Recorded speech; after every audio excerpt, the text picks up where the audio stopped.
शृणु दृष्टान्तमस्य, इस विषय में दृष्टांत सुनो। जीव का नाश नहीं होता, शरीर आदि का नष्ट होने पर भी। वृक्ष का दृष्टांत उठाया था ना, इसका मूल में जो है कुल्हाड़ी मारोगे तो मरेगा नहीं वो, वहां से रस निकलता रहेगा कुछ देर। उसी प्रकार से शाखा काटो, इस तरह से सब दृष्टांत से लिया था। उसे करे महतो अनेक शाखादि युक्त वृक्षस्य, महान वृक्ष बने अनेक शाखादि से संपन्न जो वृक्ष। अस्य वृक्षस्य इति अग्रद स्थितम वृक्षम दर्शनाः, सामने में स्थित वृक्ष को दिखाते हुए ये बात कही जा रही। यदि यह कश्चित अस्य मूले अभ्याहन्यात्, जो कोई पुरुष इस वृक्ष का मूल प्रदेश में चोट मग लगाता है,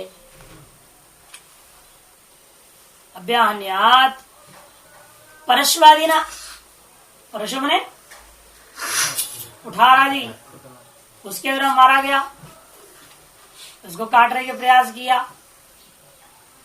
मूले अभ्यान्यात् परश्वादिना सकृत घात मात्रेना, भाष्यकार कहते हैं ऐसे मूले अभ्यान मुंह से काटी दो, उखाड़ी दो, तो उखाड़ने का वृक्ष खत्म हो जाएगा। इसलिए यहाँ पर अभ्यान्यास सकृत घात करो, एक बार जबरदस्त चोट दे, काटा नहीं पूरा, मुंह से चोट लगा दिया। सकृत घात मात्रेना न शिष्यति, वो पेड़ सूख नहीं जाता। जीवन नेव भवति, बिल्कुल जीवित ही रहेगा वो। क्यों?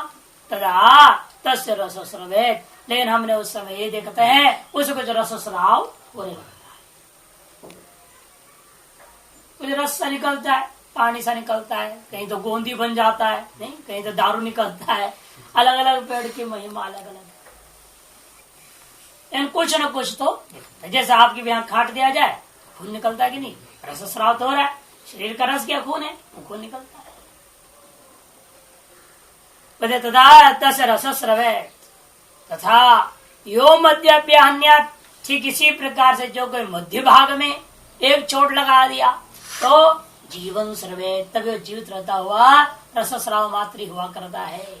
तथा यो अग्रे अभ्यान्यात्, जैसे उस वृक्ष के ऊपर चोटी के हिस्सा में जाकर काट दिया तब भी क्या होगा, कहते हैं जीवन स्रवे सएव, यानी कि दूसरा हो जाता है। सएव वृक्षः इदानीं जीवेन आत्मना अनुप्रभूतो अनुव्याप्तः पेपीयमानो अत्यर्थं पिबन् उदकं भौमाश्च रसान् मूले गृह्णन् मोदमानो हर्षं प्राप्नुवन् तिष्ठति। वही वृक्ष, वो नहीं दूसरा हो जाता हो, किंतु वही वृक्ष होता है। इस समय में भी जीवेन आत्मना, किसी एक उस अपने वृक्ष के भी जीवात्मा है, उस जीवात्मा भाव से अनुप्रभूत, उस समस्त वृक्ष रूपी शरीर में अनुव्याप्त होकर के पेपीयमान अत्यर्थम पिबन, अतिशयन पिबन, बारंबार जो है जल आदि को पीता है, और रसांश भौमान पार्थिव रसों को ग्रहण करता हो, मूले ही गृह्णन, अपने जड़ों से ग्रहण करते हुए, मोद मानो हर्षम प्राप्त, बड़ा प्रसन्नता पूर्वक जो हरा भरा जो है लगता, हंसता हुआ खिलता हुआ रहता है। तिष्ठति, तिष्ठस्ति हो गया है, सकार काट दो, तिष्ठति। अरे तिष्ठति में कहां से प्रशान लगा रहे, प्राप्तवंश तो ठीक है, तिष्ठति बोल रहा हूं मैं, उससे आगे तिष्ठस्ति है ना, ठ के बाद पहले वाला तो ठीक है, पहले की कहा बोल रहा हूं मैं। तिष्ठ के बाद में एक सौ दिख रहा है, ठस्ती हो गया है, ठस्ती है ना, वो सकार को काट, तिष्ठति। पहले वाला सकार ठीक है, प्राप्नुवंश वहां ठीक है, निश्चय प्रशांत लग गया, हो जाता है। अस्य देकागम शाखां जीवो जहाति अथ सा शुष्यति, द्वितीयां जहाति अथ सा शुष्यति, तृतीयां जहाति अथ सा शुष्यति, सर्वं जहाति सर्वः शुष्यति। वही अभिव्यक्ति जा रहा है, पहले चोट लग गई हुआ तो भी वो मरा नहीं, क्यों? जीव्याप्त था। कथेज में क्या प्रमाण जीव्याप्त था? देखो ये भी प्रमाण बन जाएगा। एक तो कटने के बाद, चोट लगने के बाद भी वो मरा नहीं, और दूसरा जिस शाखा को वो अभिमान त्याग देता है वह शाखा सूख जाता है। पूरे वृक्ष का अभिमान त्याग देगा पूरा वृक्ष ही खत्म हो जाता है। यही मनुष्य में भी होता है ना, उस जीवात्मा का नियंत्रण उस अंग से बाहर खत्म हो गया, कहते लकवा हो गया, हाथ की लकवा, पैर की लकवा, खोपड़ी की लकवा, सर की लकवा हो जाता है कि नहीं, अलग अलग प्रकार के माने गए। इसलिए यदि एकाम शाखाम यदा एकाम शाखाम तत्पर यदार्थ में जब यह वृक्षाभिमानी जीवात्मा एक शाखा को त्याग देता है, जीवो जहाती अतः सा शुष्यति, तो वह शाखा सूख जाती है। अतः द्वितीयान जहाती, और दूसरी शाखा से भी उसने संबंध छोड़ दिया तो क्या होगा, वो दूसरी शाखा सूख जाएगी, सा शुष्यति। तृतीयान जहाती, तीसरे को त्याग देता है तो वह तीसरा भी सूख जाता है। इधर सर्वन जहाती सर्व शुष्यति, संपूर्ण वृक्ष का ही साथ जीव अपने संबंध को त्याग देता है तो संपूर्ण वृक्ष ही सूख जाता है। इससे स्पष्ट है एक ऐसा कोई तत्व था जिस वृक्ष को व्याप्त करके रहा, अतएव पहले काट छांट करने के बावजूद भी वह जीवित रहता, प्रसन्न रहता था, और जैसे जो एक एक अंग को त्यागते जाता है वह अंग सूखते जाता है। अतएव सिद्ध हो गया कि इससे भिन्न, स्थूल वृक्ष से भिन्न इसका अभिमानी कोई सूक्ष्म चीज है जिसको आप जीवात्मा कहते हैं। तस्यास्य एकांश शाखाम रोगग्रस्ताम आहताम वा, उसकी जो है एका शाखा को रोगग्रस्त हो जाए तो भी सूख जाता है, ये नहीं। ऐसे ऐसे हमने देखा जब बरसात के दिन वगैरह में पेड़ पे वो कीड़े लग जाते, कंबल कीड़ा एक होता है, तो आगे से खाते जाता है, पीछे शौच करते जाता है और दिन भर खा जाएगा। ये इतने करोड़ों की संख्या में हो जाएंगे। वो शुरू में 2-4 होते हैं, पता नहीं पैदा भी करते रहते, खाते भी रहते, हकते भी रहते, समझ नहीं आते कैसे जीव बना रखा भगवान ने। खाते भी रहेंगे, टट्टी भी करते रहते हैं साथ साथ, काला काला काला गिरते रहेगा पाउडर सा, और बच्चे भी पैदा होते रहते और देखते देखते 24 घंटे के लाखों की संख्या में हो जाते। हमारे यहाँ हुआ था ना घास पर भी लाखों की संख्या, और सारा पेड़ के एक भी पत्ता नहीं बचेगा, सब साफ। बड़ा विलक्षण है, लेकिन पेड़ मरता और कीड़े सब खा जाते हैं, खाने में देखेंगे कोई पत्ता नहीं मिला, सब उतर के इधर उधर चले जाते, चले जाएंगे इधर उधर खोजेंगे और मिलने को नहीं मिलते, धीरे मर जाते। ये तो सीजनल होते हैं। तो फिर देखा 2 महीने बाद हरा भरा पूरा बहुत बढ़िया था। ओंकारेश्वर में ही वो शंकराचार्य जी के मंदिर के ठीक पीछे में गुलर का पेड़ था। देखते थे हफ्ता भर के अंदर सब खत्म। हमने कहा महाराज ये तो पेड़ बड़ा विलक्षण स्थिति हो गया, सूख गया। कहता भी रुक जाओ, 2 महीने के बाद देखो, काट दो, क्या करना है काट दो, काम है रसोई घर में। कहके नहीं रुक जाओ, तुमने पहली बार देख रहा लगता है। जिनकी पहली बार देखा सारा पूरा मुंडन हो गया, 100% मुंडन। कहीं भी रत्ती पर भी पत्ता नाम का चीज एक हिस्सा छोड़ भी दिया हुआ, ऐसा कहीं कुछ नहीं, पूरा सा। 2 महीने के बाद बिल्कुल ठीक। कहने का मतलब क्या कि जीव उसमें भी है ना, ठीक है, उसके सब कोई नोच के खा गया किसी ने। जैसे चर्म रोग हो जाता है, पूरा चमड़ा छिल रहा है, सब कुछ हो रहा है, खुजलियां हो रहे हैं, फिर भी आदमी अंदर चाहे दुखी है चाहे सुखी है, जो रह तो रहा है इसी में। उसी प्रकार से पेड़ को सब खाए तो पेड़ बहुत दुखी होगा, क्या करेगा, कुछ नहीं कर सकता, पड़ा रहता। तो उसी प्रकार यहाँ पर रोगग्रस्ताम आहता हुआ, अथवा किसी ने काट ही दिया, खींच दी, टूट गया उसकी डाली, तो उतना हिस्सा क्या हो जाता है, सूख जाता है। जीवो जाते तब जीव उसका संबंध त्याग दिया, उपसंवर्दी शाखायाम विप्रसम आत्मांशम, उस शाखा में अपने अभिव्याप्ति जो किया तो श्वास के द्वारा स्वचेतनता की अभिव्याप्ति जो हुई थी उसको उसने उपसंहरण कर लिया, उस उपाधि से अपने चैतन्य भाव को, प्रतिबिंब भाव को त्याग दिया। अथ शुष्यति, तब शाखा सूख जाती। वांगमन प्राण कर्ण ग्रामानु प्रविष्टो ही जीवा इति तद उपसंहार उपसंह्रियते। वाणी मन प्राण आदि कर्ण समूह को अनुप्रविष्ट होकर के ही इसका नाम जीव पड़ता है। और कैसे जीवती तद उपसंहार है, अर्थात कर्णों का उपसंहार हो गया तो जीव का उपसंहार कर दिया। क्योंकि जीव का उपसंहार तो हो नहीं सकता, क्योंकि जीव ही ब्रह्म है, सर्वत्र व्यापक है, वो कैसे उपसंहार कर जाएगा? कहीं से चैतन्यता निकल थोड़ी जाएगी। जो सर्वत्र व्यापक ब्रह्म है, सर्वत्र चेतन है, कोई एक जैसे चैतन्य को निकाला नहीं जा सकता। से निकला क्या? वो कर्णों की वृत्ति हट गई वहां से। जिन वृत्तियों के द्वारा आप जो विशिष्ट चैतन्य अभिव्यक्ति कर लेते रहे, वह वृत्तियां वहां से निवृत्त हो गई। अतः उस विशिष्ट चैतन्य रूप जीव का भान नहीं हुआ। उसी को कहते जीव वहां से हट गया, जीव उसको त्याग दिया, जीव से संबंध को निकल गया, वहां से चैतन्य निकल गया। ऐसे सब व्यवहार होता है।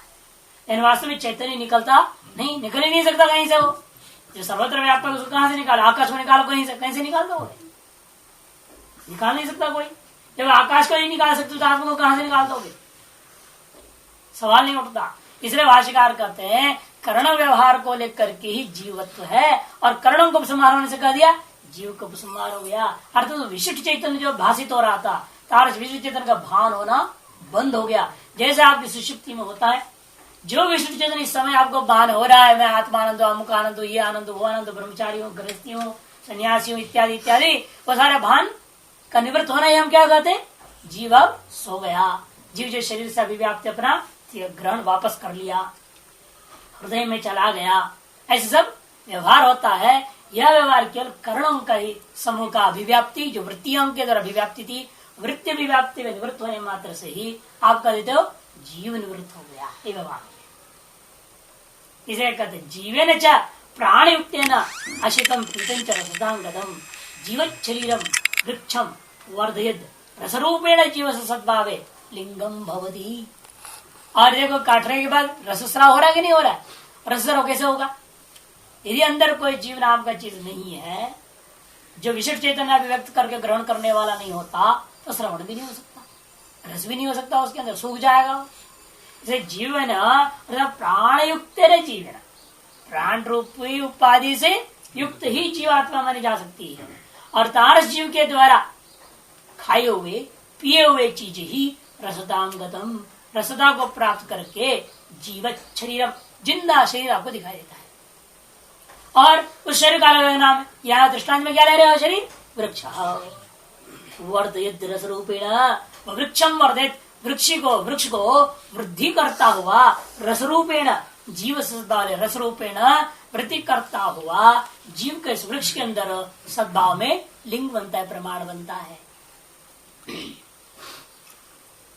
अशित पीताभ्याम ही देह जीवस्तिष्ठति, खाए पिए के द्वारा ही इस शरीर में जीव भी, क्योंकि उसके अंदर प्राण नहीं टिकेगा, प्राण नहीं टिका तो जीव नहीं टिका। विशिष्ट जो है ना उपाधि के बिना उपहित कहां से रहेगा? उपाधि हट गया तो उपहित भी हट जाएगा। तेज अशित पीते जीव कर्मानुसारी, और वे जो खाए पिया हुए चीज भी क्या है? जीव कर्म के अनुसरण करते हुए ही सब व्यवहार को प्राप्त होता है, एतार्थ परिणाम आदि को प्राप्त करता है। इसलिए हम लोग जितना भी माल पानी मिल जाए, खावे पिए तो भी शरीर थोड़ा बन जाता है। इसके कर्म में है ही नहीं शरीर बनने का। जितना भी खाएगा भस्म रोग जैसे हो जाएगा, और खाए वह सब भस्म हो जाएगा, शरीर में कुछ नहीं रहेगा। और जिसके अपराध कर्म में अच्छा हो तो कुछ भी नहीं मिल रहा है, सूखा सूखा रोटी खा रहा है, फिर भी हट्टा कट्टा तगड़ा है। बिल्कुल ऐसे कर्म ऐसे है ना, चाह रहा है बहुत पाउडर सिपटर लगा करके जो है नहीं, कितना सुंदर बनने की प्रयास करते हैं। और कोई ऐसा होता है बिल्कुल कुछ भी नहीं लगाने की जरूरत है, उससे आप मुख भी नहीं धो के उठ के खड़ा है तो भी लगता बड़ा सुंदर है। कैसे लगेगा? सब अपने अपने प्रारब्ध कर्म फलानुरूप है। जब लास्ट पर बना रहा था लियोनार्डो दा विंची, आर्टिस्ट जो था, कलाकार, वो बनाने के लिए वो ढूंढ रहा है एक आदमी ऐसा जो जीसस जैसा हो। अब जीसस जैसा कहां से मिलेगा?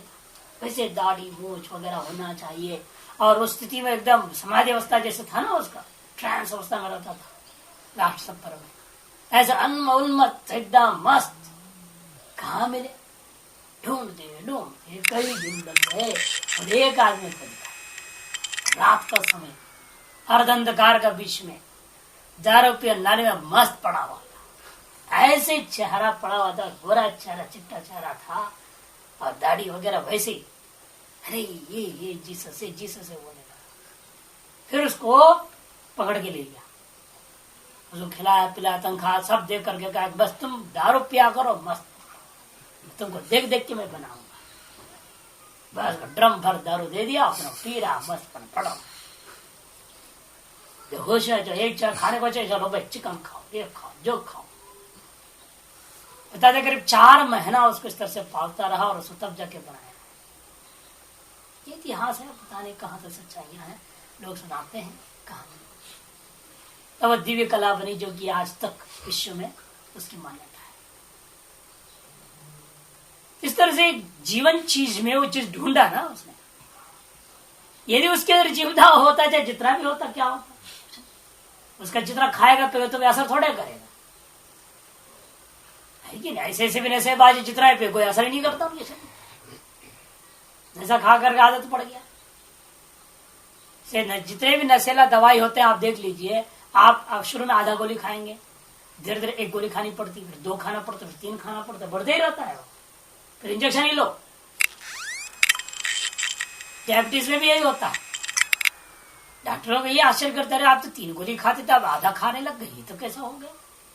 इसमें तो होता है 3 से 4 होना चाहिए, 4 से 5 होना चाहिए, 6 होना चाहिए, एक टाइम 2 गोली 3 बार। उससे भी जब नियंत्रण ना आए तो आपको तो इंसुलिन आराम होना चाहिए था अब तक, तो घट रहा है आपकी दवाइयां, कैसे हो सकती है?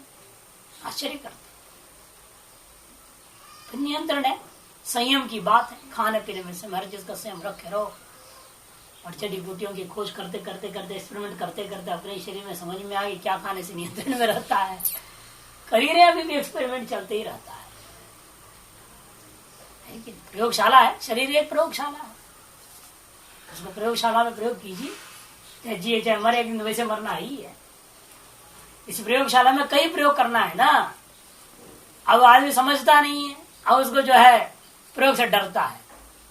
नहीं, प्रयोग से बहुत कुछ ज्ञान होता है, प्रयोग करना चाहिए, विभिन्न प्रकार का प्रयोग। और उसमें सबसे अधिक उपासना, वेदांत, चिंतन, मनन, ये भी प्रयोग है ना।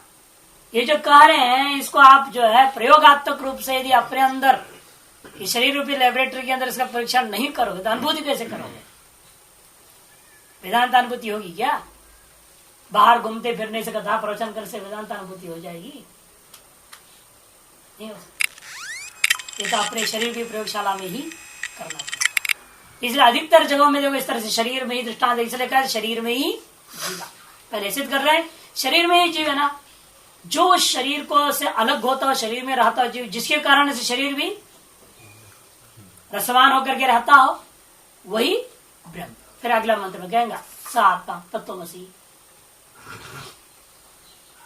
इसलिए कह रहे हैं कि जीव कर्मानुसारिणी थी, जो खाता पीता है वो तो उस जीव के कर्मानुसार हुआ करता है, परिणाम को प्राप्त होता है। जीव से निमित्तम यस्य इति भाव तस्य एकांग वैकल्प निमित्तम कर्म। यदि उसकी एकांग की वैकल्यता का निमित्त कोई कर्म आ गया उपस्थितम, वैकल्य होनी चाहिए, वैकल्प नहीं, वैकल्य निमित्तम कर्म यदा उपस्थितम भवति।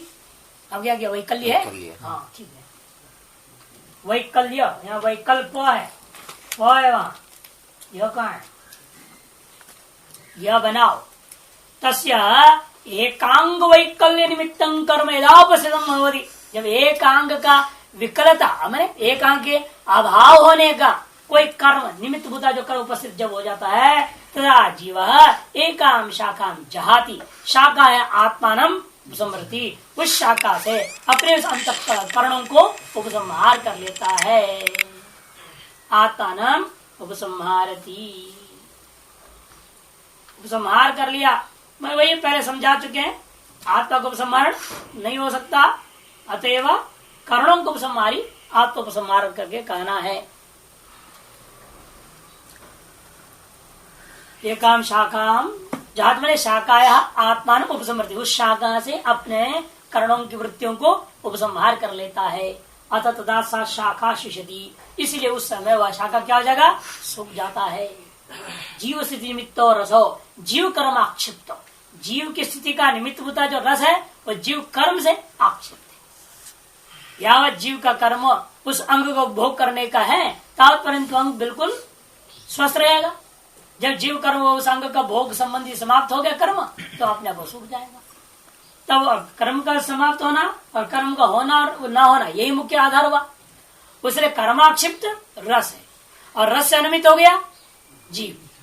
अगर कर्म है तो यहाँ पर इसलिए लोग कह सकते हैं भाई यहाँ तो अन्योन्य आश्रय दोष आ गया।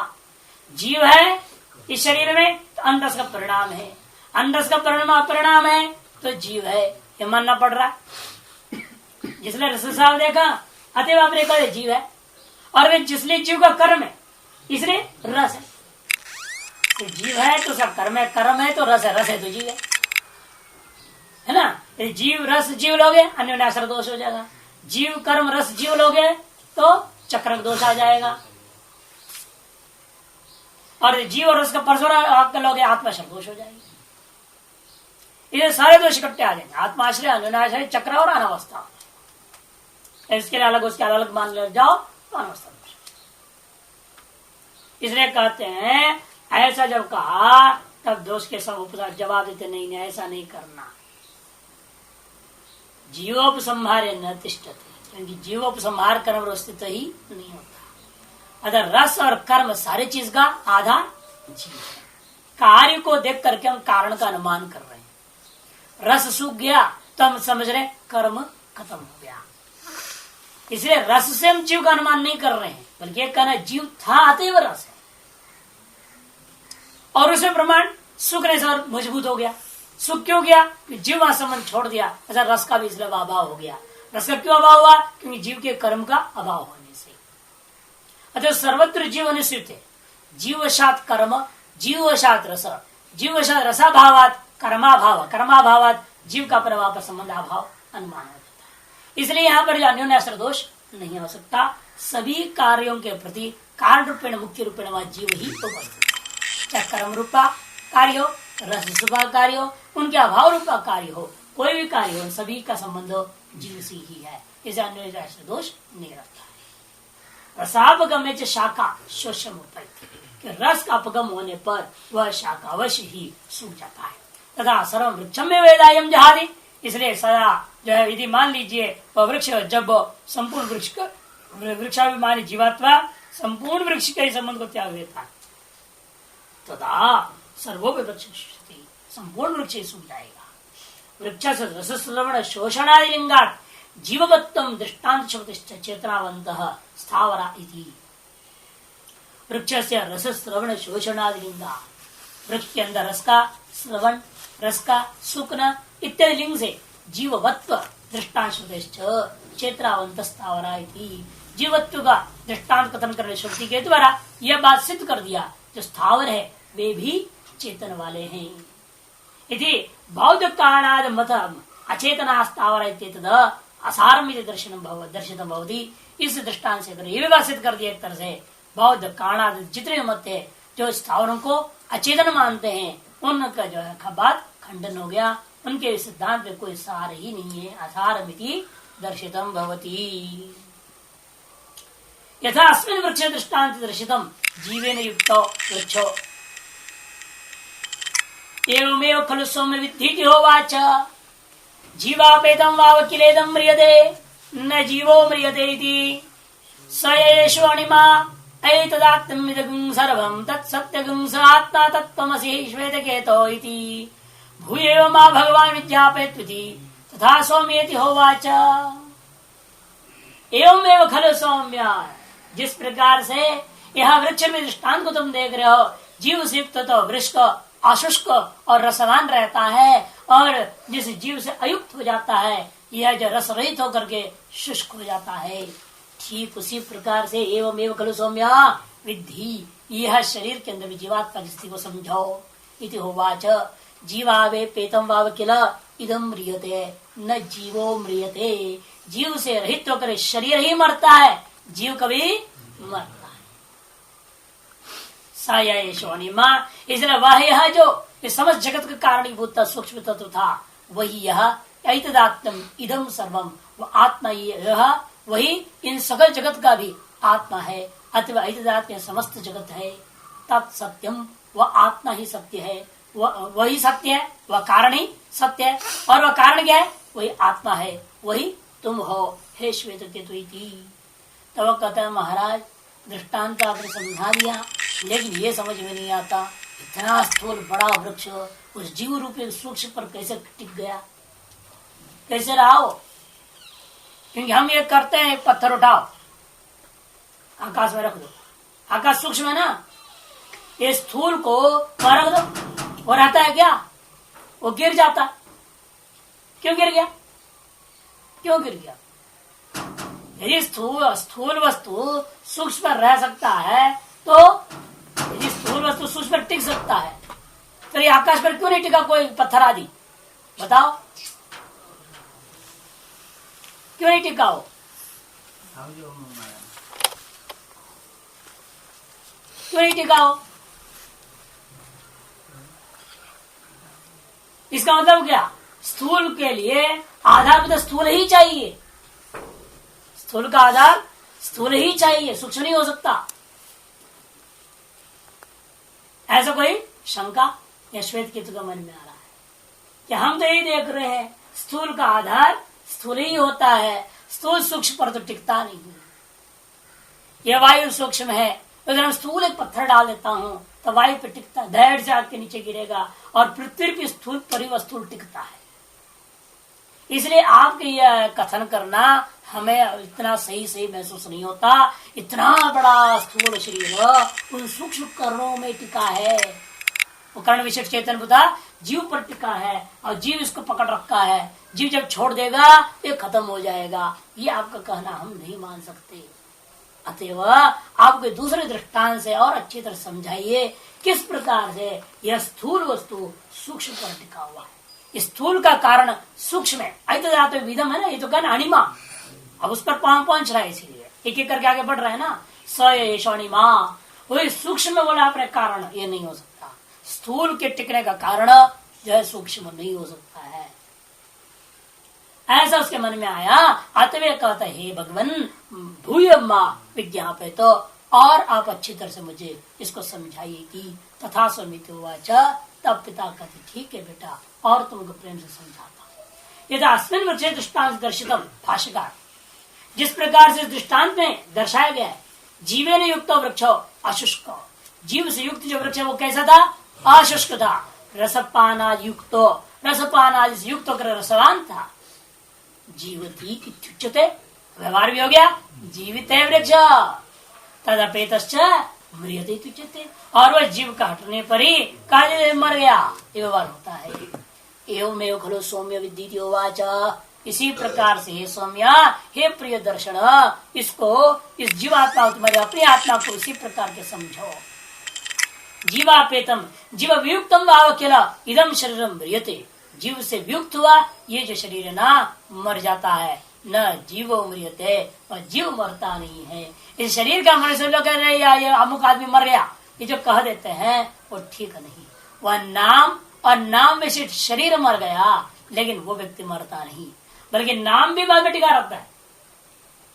की दृष्टि से आप देखोगे तो स्थूल जगत के व्यवहार से भी आदमी मर गया, शरीर मरा ना, लेकिन तो उसका नाम भी बहुत समय तक रह जाता है। इसलिए आगे कहेंगे नाम रह गया, कहेंगे जब मैत्री को तक ऐसे कैसा हो सकता है, जब वो चला गया तो नाम कैसे रह गया? यहीं पर आप मेरे को मोह में डाल रहे हो, ऐसे बोलेगी वो, फिर समझाएंगे। नाम भी कुछ हद तक रहता है, क्योंकि अभिधेय की अपेक्षा से अभिधान जो है वो सूक्ष्म है, अभिधेय अत्यंत स्थूल है। अभिधेय का नष्ट होने पर भी इसलिए है उस अभिधेय का अभिधान बुधा तत्व बना रहता है। जैसे घट नष्ट हो गया तो घट नाम रहने में क्या दिक्कत है, लेकिन वह नाम उस उपाधि से संयुक्त नहीं है ना, तारुष उपाधि तो दूसरा भी है।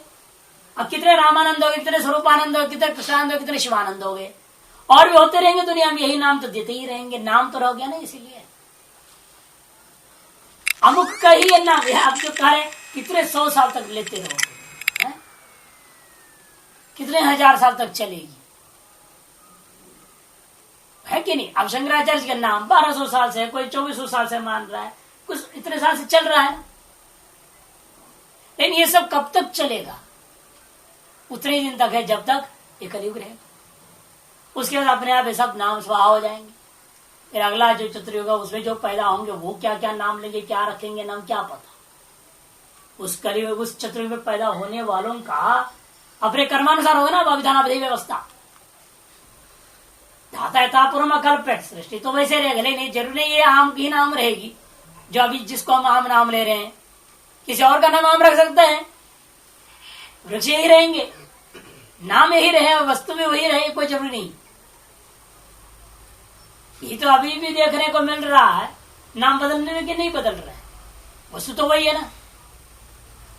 अब है ऊपर देखो पहाड़ में औरत को गाय कह देते हैं, आदमी को बैल कह देते हैं, है ना?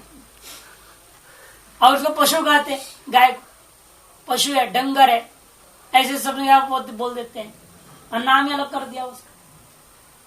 एक युग में आप देख रहे हो, और संस्कृत भाषा में भी इस तरह से विकृति हो गई थी, इसे व्याकरण लिखना पड़ा था, नहीं? भाषाकार से तो आना पड़ा, व्याकरण रहते हुए भी सब उल्टा पुल्टा नाम प्रयोग होता। इसे नाम भी और ये भी, लेकिन कुछ नाम ऐसा होते हैं कि जिसको हम लोग सदा स्मरण कर लेते हैं। वो भी कारण क्या है? पुराण वेद वगैरह प्रमाण है, और उसको ईश्वर का नाम मान लिया गया है, उसके नाम संतान आदि को भी देते तो परंपरा बन गई।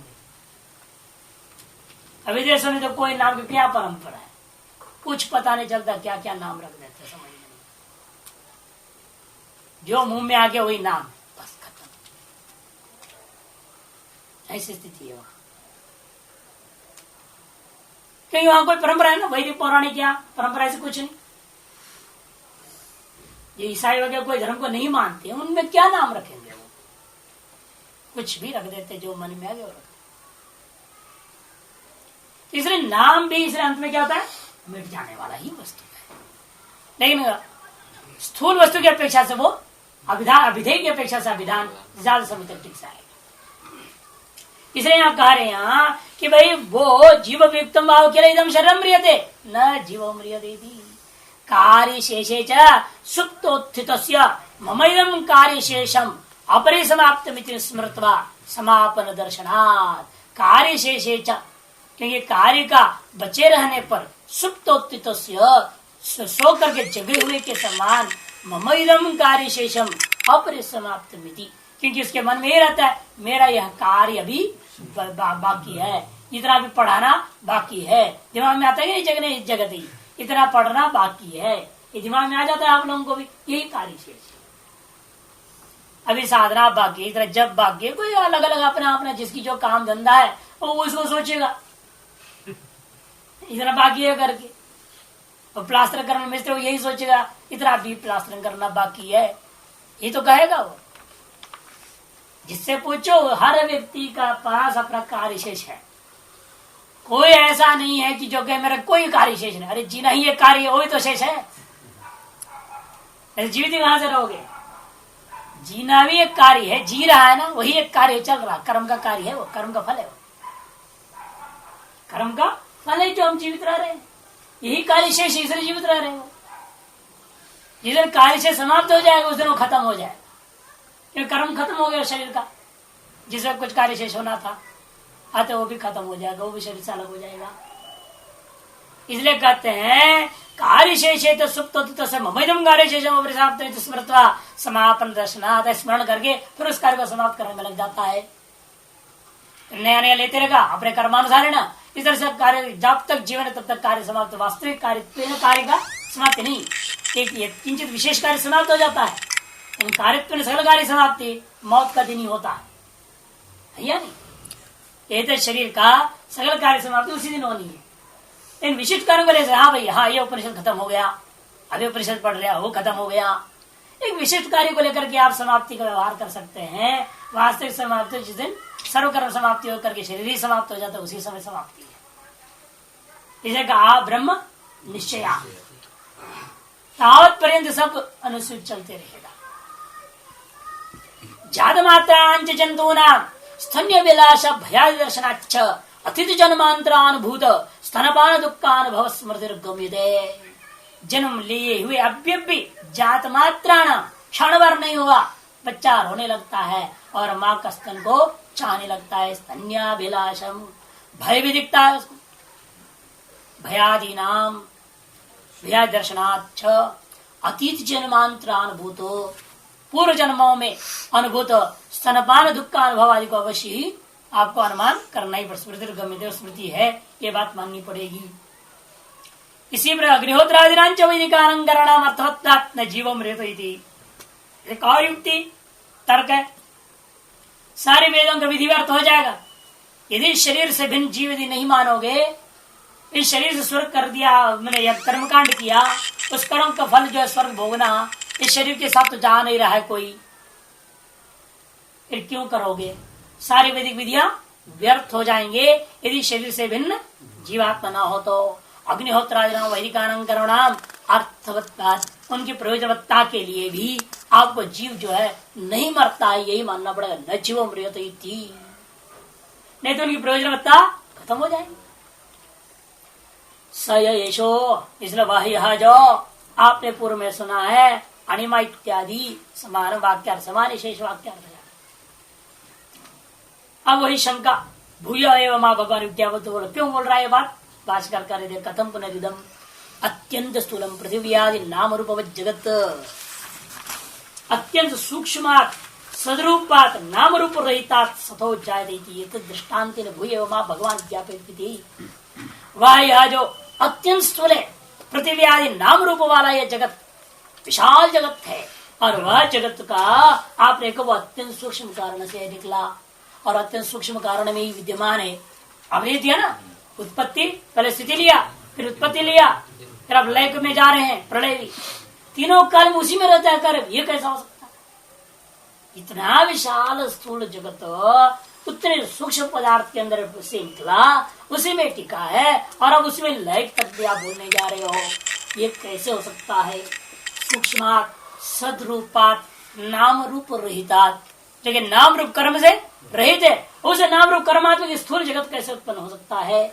सतो जाति दृष्टान्त भूय माँ भगवान ज्ञापित, तो कथम जायते अन्वय कर लेना, कथम शुरू है ना, ये कैसे हो सकता है?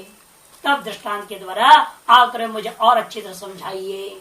इति तथा सुमित वाच पिता, पिता ने कहा ठीक है, और तुमको बढ़िया ढंग से उसको समझाऊंगा। तो स्थिति, उत्पत्ति और प्रलय तीनों ही उसी में होता है, सत्य से ही, ये भी सिद्ध कर दिया, और वह सत्य ही तुम हो, इस बात सिद्ध करने के लिए अनेक दृष्टांत के द्वारा समझाया गया। लेकिन अब वो दृष्टांत उन्हें देना है जो सूक्ष्म में ही सकल स्थूल है। उसके लिए कहेंगे एक पेड़ का बीज ला, फल लाओ, निग्रोध फलम मत आहर इदम भगवती भिन्दी भिन्नम भगवती किमत्र पश्यसी अणव्य इवे मा धाना भगव इति आसामंगेकाम भिन्दी भिन्ना भगवती किमत्र पश्यसी न किंचन भगवती। निग्रोध फलम मत आहर, निग्रोध मैंने वटवृक्ष, अश्वत्थ नहीं वटवृक्ष, वटवृक्ष का फल लाओ बोला, पीपल नहीं वटवृक्ष है। अतारा लाओ वही फल को, जाओ गया इदम इति, वही रहा होगा घर के बाहर, कुटिया के बाहर ही। जंगल होते थे बहुत, और ऋषि कुलों में तो ये सब पेड़ लगाए जाते थे, पीपल का पेड़ वटवृक्ष का पेड़ सब साधना करने के लिए लगाते थे। आजकल तो लगाओगे तो नाश हो जाएगा ऐसे सोचते हैं। आजकल के लिए सोच रहे लक्ष्मी आने का साधन कौन सा पेड़ होगा, कौन सी पेड़ पौधे से खूब लक्ष्मी आएगा, ये सोचते हैं आश्रम वाले लोग। क्यों? ये सब पेड़ लगाने से लक्ष्मी नहीं आती, वहां तो साधन होगा, भजन होगा, सात्विकता रहेगी वहां। आज भाई सब होगा नहीं लगे तो लक्ष्मी कहां से आएगी? लक्ष्मी तो जहाँ भ्रष्टता है वहां आएगी ना, और भ्रष्ट करने को। इसलिए कहते हैं कि भाई ये वटवृक्ष सिर्फ ज्यादा दूर नहीं था, तुरंत लाया उसने, ये है महाराज, दिखा दिया पूज्य भगवान, ये है देखिए फल, हाँ तोड़ो इसको, काटो। भिन्दी थी भिन्नम भगवती थी, तुरंत उसने तोड़ दिया। तोड़ दिया, क्या दिखा दिया? किमत्र पश्यसी, पूछा पिता ने, क्या तुम देख रहे हो इसके अंदर? अणव्यय थी, छोटे छोटे छोटे अनेक दाने हैं इसके अंदर। इमा धाना, हे भगवान, इसमें छोटे छोटे धाना है, बीज जैसे दिख रहे हैं छोटे छोटे। आशा मंग एकाम भिंदी, उनमें से एक को भेदन कर दो।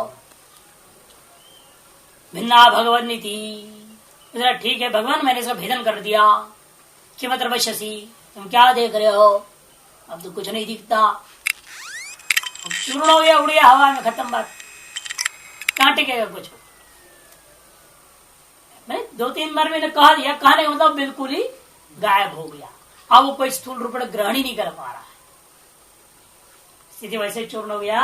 अब स्थूल रूप है ना किस चीज को चक्षुरादि का विषयत्व है ना ग्रहण नहीं कर पाया, ये स्थिति हो गया।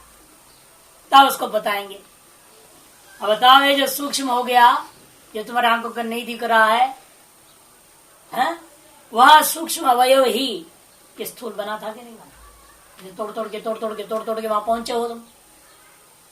जैसे परमाणु वाले पहुंचा रहे ना, इसे लोग समझेंगे इसे परमाणुवाद हो गया। यहाँ तात्पर्य परमाणुवाद सिद्धि नहीं है, तात्पर्य सूक्ष्म स्थूलोत्पत्ति की सिद्धि। अगर वो सूक्ष्म परमाणु है कि सत्य ही है, आत्मा ही है, ब्रह्म ही है, ये बात अलग है, बाद में विचार होगा। अभी तो इतना तात्पर्य है दृष्टा, उसने ये पूछा है इतना महान स्थूल कार्य एक सूक्ष्म कारण से कैसे हो सकता है? और सूक्ष्म कारण में स्थिति काल में भी रहता है कहते हो, वो सूक्ष्म सब लय भी होता है कहते हो, ये कैसा हो सकता है? ये उसकी शंका को दूर करने मात्र में दृष्टांत दिया जा रहा है। जिस दृष्टिकोण से दृष्टांत है उसी हिसाब से ग्रहण करना। यदि प्रत्यक्ष कर्तुम इच्छसी, यदि आप आपको तुम प्रत्यक्ष करना ही चाहते हो, देखो सब प्रयोग करा रहे कि नहीं करा रहे? प्रयोगात्मक वेदांत है ही प्रयोगात्मक। एक व्यक्ति ने अपने आश्रम के बोर्ड ही लिखा दिया, प्रयोगात्मक वेदांत क्या विद्यापीठ, ऐसे कुछ नाम से लिख दिया, लंबा चौड़ा बोर्ड। बकरी पाले और गाय पाल रहे हैं, बाल बच्चे वाले भी हो। प्रयोगात्मक वेदांत देखिए वहां कैसे हो रहा है, प्रैक्टिकल में कर रहे हैं, सर्वम ब्रह्म ये दिखा रहे हैं। तो कहते हैं कि देखो, तो वो उन्होंने प्रत्यक्ष करना चाहते हो, पहले भी किया था ना, भूखे रहो, पानी मत पियो, पानी पियो, अन्न मत खाओ, पहले भी तो अनुभव कराया।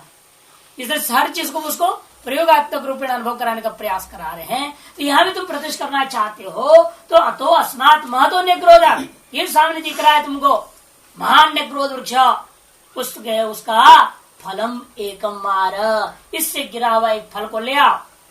तथा चकारा, ऐसे कहे जाने पर पुत्र ने वैसे ही किया। पुत्र शिष्य रूपा श्वेत केतु ने उसी प्रकार से आदेश का पालन किया। सईदम भगवो उपहृतम फलम इति दर्शितवंतम प्रत्याह, वह जो है श्वेत केतु ने कहा, हे भगवान इदम उपहृतम फलम, ये देखिए मैंने फल लाया है। ऐसे जैसे उसने दर्शाता वो उसके प्रति प्रत्याह फलम भिंदी थी, उसके प्रति जवाब में कहे पिता ने, अरे फल का भेदन करो। भिन्न मित्याह इतरह, उस दूसरे ने कहा ठीक है महाराज, देखो हमने तोड़ दिया है, इसको अलग कर दिया, फोड़ दिया, टुकड़े में कर दिया। तब माह पिता, तब पिता कहने लगा कि मत्र पश्यसी, क्यों तुम यहाँ क्या देख रहे हो? इत्युक्ते आह, तब पुत्र कहता है जवाब में, अणव्य अणुतरा इव इमा धाना बीजानी पश्यामि भगवती, मैं तो इसके अंदर एकदम अणुतर, क्योंकि वटवृक्ष का फल के अंदर बहुत छोटे छोटे बीज सा होते, कण जैसे बहुत सारे ऐसे फल है। पोस्ता वगैरह, पोस्ता दाना देखा है? पोस्ता दाना का फल, खसखस का, वो भी ऐसे ही एक छेद कर दो सुर गिर जाता है दुनिया भर के इकट्ठे। सूखा हो उसके एक जगह छेद कर दीजिए, दुनिया भर गिर जाएगा, छोटे छोटे छोटे दाने। वैसे इसके अंदर भी दाने, बहुत सारे दाने होते हैं। पहले जमाने में इसी को खा करके तो ऋषि लोग रहते थे। वटवृक्ष का फल खा लो, भूख नहीं लगता इतना आसानी से, बहुत भारी चीज है, बहुत ताकत की चीज। पेट नहीं बढ़ेगा, मानसिला शरीर तो बनेगा नहीं, तगड़ा शरीर चाहिए, दर्शनीय मूर्ति, तब तो ये सब नहीं खा सकते।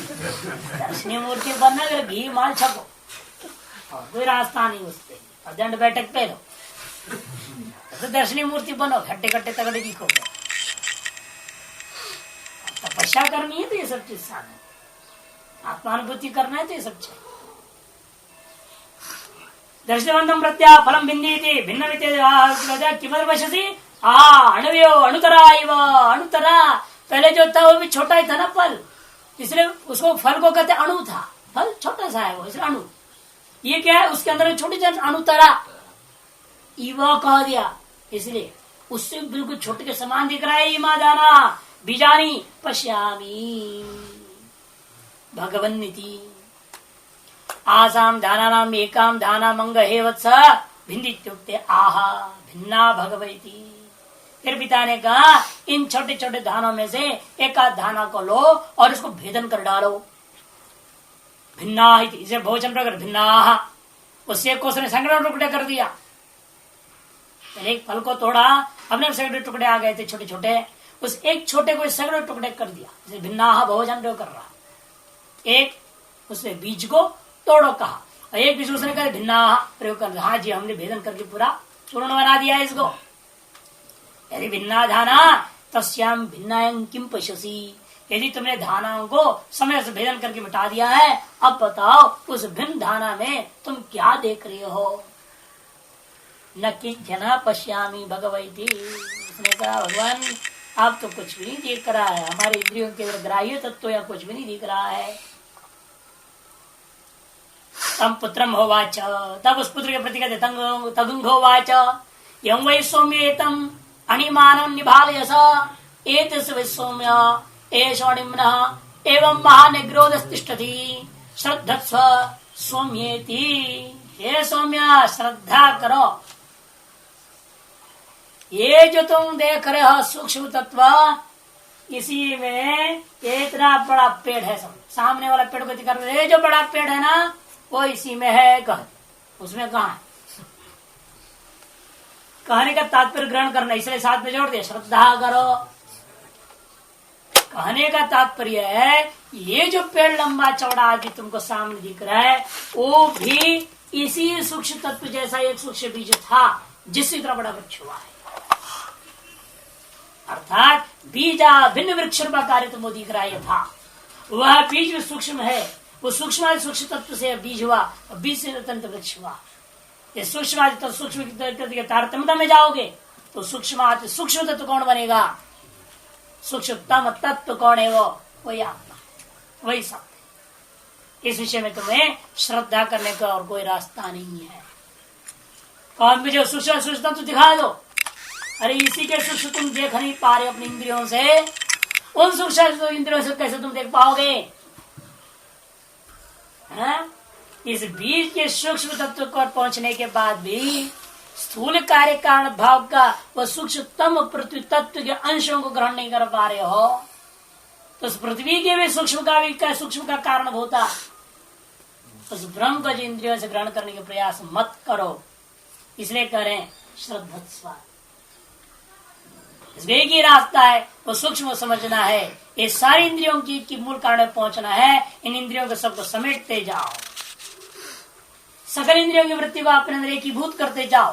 वृदारण्य में जैसा आएगा ना, एक आयनम आएगा, प्रलय प्रक्रिया। सकल विशिष्ट शब्दों को शब्द में लय कर दो, सकल विशिष्ट जो है रसों को रस में लय कर दो, और फिर उसको अपने कर्ण में, कर्ण को अपना कारण में, ऐसे करते करते करते आप पहुंच जाओगे अपने आत्मा। जिसके पहले कठोपनिषद वांग मनसी इत्यादि प्रक्रिया से कह चुके हैं। उसके अलावा और कोई रास्ता नहीं है सूक्ष्म को अनुभूति करने का। इसलिए बाह्य इंद्रियों की तरह कोई वृत्ति से ग्रहण करना भी चाहे तो नहीं हो सकता है। इसी बात को समझाने के लिए कह दिया श्रद्धस्व सौम्येति तम पुत्रम उवाच इत्यादि। ओम पूर्णमदः